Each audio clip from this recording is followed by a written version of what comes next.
Do you know your thumbnail can determine if your video is going to do well or not?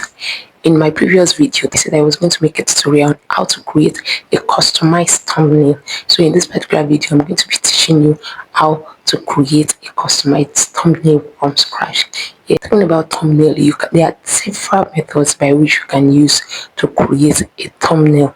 You can either use Canva, you can use CapCut. So the first thing you would do if you are creating a thumbnail is you get a picture of yourself. After taking your own picture, then you remove the background.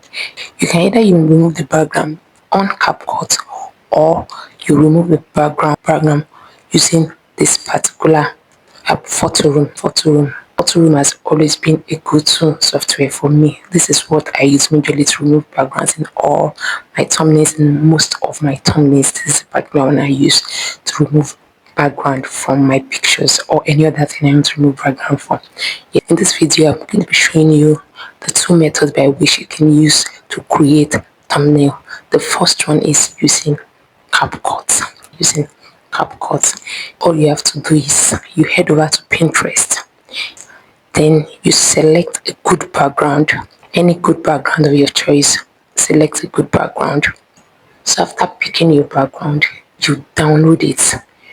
After downloading, you head over to your CapCut and import the background you downloaded from Pinterest.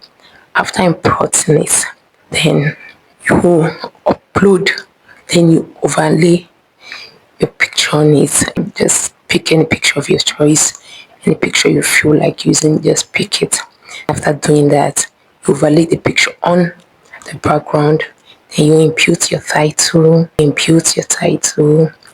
can also impute this YouTube logo. You can get the YouTube logo on Pinterest, on Canva, even on CapCut here. You can get the Pinterest logo.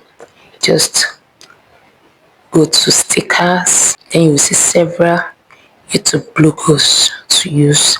Then after getting that, just impute it. Impute your text, the topic, impute your topic, like the topic of your video. Your topic will be something that is eye-catchy, something you export. The second method I'll be showing you is using Canva. You can as well create your thumbnail using Canva. As a matter of fact, I think that's the most popular method by which people create thumbnails. Just head over to your Canva. On the search bar here, you search for YouTube thumbnails. You will see series of thumbnails. There are several options for you to choose from. There are some that are actually free. There are some that are paid for. So if you can go for the paid one, fine. There are other beautiful ones, the free version. Just click on it, then edit to your satisfaction. You edit the title, edit the picture, edit the background. Just edit it to your satisfactions. When you are done, just download on your phone. Make sure anytime you are uploading your video, make sure you have a good thumbnail, a very catchy thumbnail. I hope you got value on this video. If you've watched this video up to this very moment and you've not subscribed, do well to click on that subscribe button and subscribe now. See you in my next video. Bye bye.